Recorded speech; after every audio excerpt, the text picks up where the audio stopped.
আমরা আমাদের জীবনের সবটুকু দরদ ঢেলে যখন কারো পাশে দাঁড়াই, তখন মনে মনে একটা সূক্ষ্ম আশা থাকে, বিপদে সেও বুঝি আমার পাশে থাকবে। কিন্তু বাস্তবতা বড় কঠিন। দেখা যায় যার জন্য আপনি সবচেয়ে বেশি করেছেন, দিন শেষে সেই মানুষটি আপনাকে সবচেয়ে বেশি আঘাত দিয়েছে। আপনার করা শত শত উপকারকে সে এক নিমেষে ভুলে যায়, আর আপনার একটা সাধারণ ভুলকে বড় করে দেখিয়ে আপনাকে মানুষের সামনে খারাপ বানিয়ে দেয়। আপনার মনে প্রশ্ন জাগে, তবে কি ভালো হওয়ার কোনো মূল্য নেই? তবে কি ভালো মানুষ হওয়াটা এই পৃথিবীর সবচেয়ে বড় বোকামি? আজ আমরা এই অস্থিরতার সমাধান খুঁজব পবিত্র ইসলাম এবং নবীদের জীবনের আলোকে।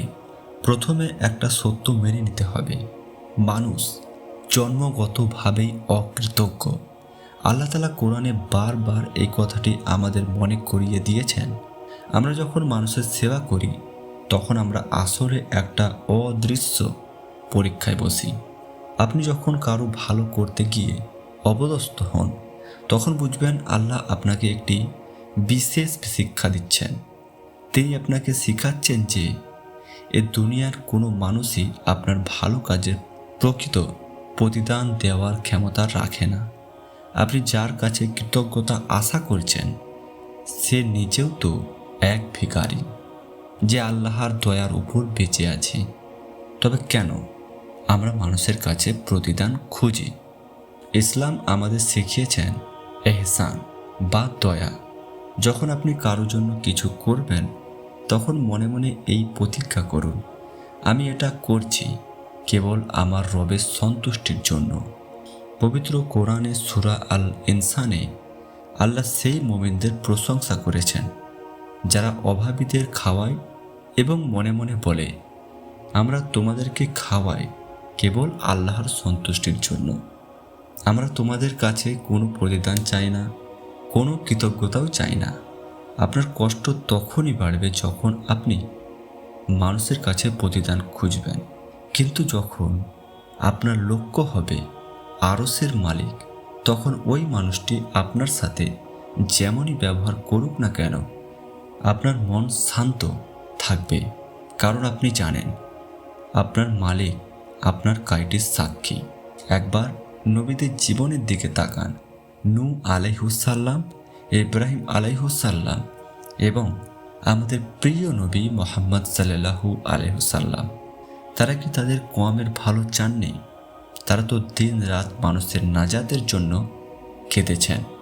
বিনিময়ে তারা কি পেয়েছে? গালি, পাথর, দেশত্যাগ এবং অবমাননা। মানুষ যখন আপনাকে ভুল বুঝবে, তখন মনে মনে ভাবুন, আপনি অন্তত সেই কাতারে সামিল হতে পেরেছেন যেখানে নবীরা ছিলেন। ভালো কাজের বিনিময়ে অপবাদ পাওয়াটা নবীদের সুন্নাহ। তাই যখন আপনার আপন মানুষটি আপনাকে খারাপ বলে দূরে ঠেলে দেয়, তখন জানবেন আল্লাহ আপনাকে ওই মানুষের মায়া থেকে মুক্ত করে নিজের কাছে টেনে নিচ্ছেন। তিনটি বিষয় মনে রাখবেন। 1. মানুষের সমালোচনা আপনার আমলনামা ভারী করে।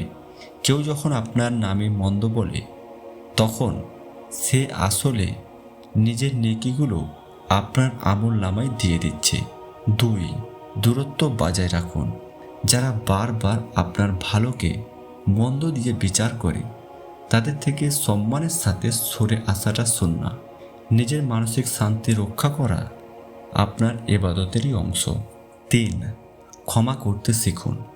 তাকে ক্ষমা করে দিন, তার জন্য নয়, বরং নিজের জন্য। ঘৃণা ভিতরে পুষে রাখলে নিজের হৃদয় পুড়ে ছাই হয়। যাদের মানুষ খারাপ বলছে, কিন্তু আল্লাহ জানেন তারা ভালো, তাদের কোনো ভয় নেই। আপনার চোখের প্রতিটি ফোঁটা পানি আল্লাহ গুনছেন। এই দুনিয়াতে আপনি হয়তো কদর পেলেন না, কিন্তু জান্নাতের প্রতিটি ধূলিকণা আপনার এই ত্যাগের সাক্ষী দিবে।